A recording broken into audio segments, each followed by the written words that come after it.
Howdy, Connection Group leaders. Happy Thursday. I am coming to you from Lake Lavon. That's not Lake Lavon. Lake Lavon is over that way. But I'm out here at our camp.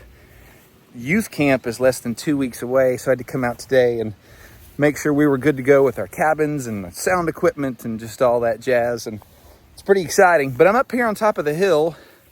The kids call this the flake. That's the fake lake. It's a filtered lake, which is pretty awesome. All sorts of neat stuff happens in here. Down there is our main Gaga pit. Quite a lot of battles go on. Volleyball courts over here. Just all sorts of neat stuff happens.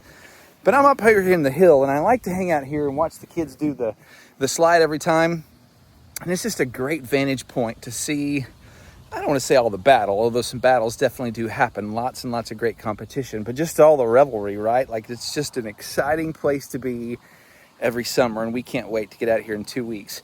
I'm standing up here because this is probably somewhat of the situation Moses was in whenever God told him, hey, I want you to go up on that hill and hold your arms up because we're going to go to a battle against the Amalekites.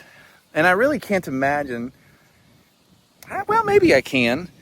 God's saying to a bunch of people who've never gone to war, a bunch of guys that aren't soldiers, hey, you're going to go fight. Moses, your leader, is going to go stand up there in a hill and watch, and he's going to hold his stick up, right? And this is, you're going to win, but you got to go fight. This is such a cool lesson that offers a really practical aspect of how God works supernaturally through a very physical world. What do you mean by that, TJ? I just mean this. So many times, God wants to do supernatural things, but he does it through really practical, natural means. Like, for instance, he told Moses, hey, you got to hold your hands up.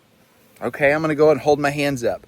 If you've done this for any amount of time, you know, even if you're holding something or not, eventually your arms are going to get tired. But you got to hold your hands up.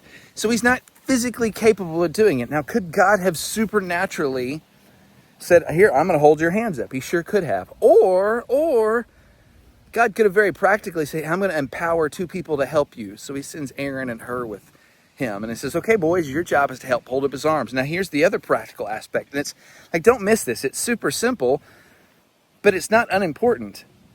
They had the good sense to know, hey, if we hold our arms up too, we're all going to get tired.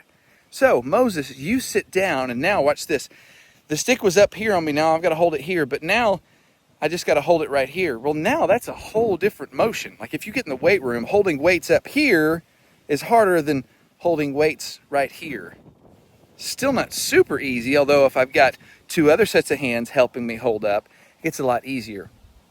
And then God did the rest of the work. Do you see this? The supernatural meets the practical. You've got to do this. Boys, you have to go fight. Moses, you have to hold the stick up, and I'll take care of the rest.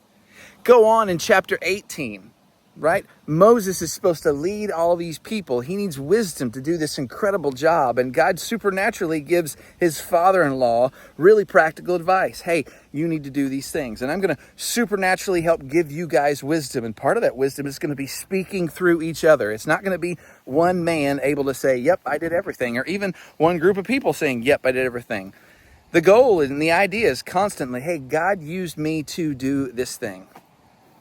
God used us to win this battle. God used us to help Moses. God used us to hold up the stick. God used my father-in-law to give me the wisdom I needed to do this incredible thing of leading this people. Plug that into 2025. Man, I need wisdom. God's going to use godly men and godly women to help me know what it is I'm supposed to do. I need financial provision. God is going to use godly men and godly women to help provide for me very naturally. But watch this. Here's where the part where we get tripped up. We got to be careful. Whenever God uses me to accomplish something like that, I got to keep giving him the credit. Man, God enabled me to do that. I had the resources, or I had the wisdom, but I didn't get those things on my own. The Lord gave those things through me, maybe through my job, maybe through my intellect that he gave me, maybe through the resources I have, whether it's books or whatever. But God did those things for me so I could do them for somebody else. The supernaturals make the practical. Watch this. This works really, really well with this series that we're in right now. This Means War series.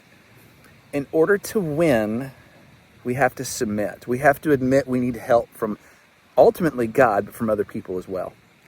So as you're getting ready to teach this lesson, then think about that. Both, again, the supernatural things that God did, but also the really practical things that we did, that God did through his people. And let's talk about and think about and pray about how can we do that for our church family as well. Guys, I love y'all. I can't wait to see you on Sunday. It's Senior Sunday. Pray for all our senior graduates. Pray for me. I'm going to be preaching, but the students are leading the worship service, and we get to honor a bunch of really cool grads. It's going to be a great day. We'll see y'all then. Bye.